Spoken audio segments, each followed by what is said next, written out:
একটু গ্রাফিক্যাল রিপ্রেজেন্টেশনের মাধ্যমে দেখে নেব ঠিক কিরকম হতে চলেছে। ধরুন এটা আপনার মোবাইল, এই মোবাইলে হঠাৎ একটা মেসেজ এলো, ওয়ান মেসেজ রিসিভড। স্বাভাবিক, আপনার মেসেজ এসছে, আপনি খুলে দেখবেন, খুলে দেখলেন মেসেজ এসছে আপনার প্যাকেজ গুদামে এসে পৌঁছেছে। কার কাছ থেকে এসেছে এই মেসেজ? ইন্ডিয়া পোস্ট, ভারতীয় ডাক বিভাগের নাম করে। আমরা দুবার ডেলিভারি করার চেষ্টা করেছি, ভুল ঠিকানা থাকায় ডেলিভারি করা যায়নি। 48 ঘন্টার মধ্যে আপনার ঠিকানা আপডেট করুন।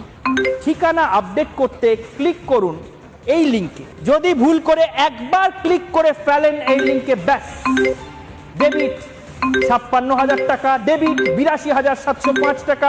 এই পরিস্থিতির মধ্যে যে কোনো মুহূর্তে পড়তে হতে পারে। ফলে সরকারি বিভাগের নাম করেও যদি এসএমএস আসে তাহলেও ভুলেও সবকিছু ঠিকঠাক যাচাই করে না নিয়ে তাতে ক্লিক করা যাবে না।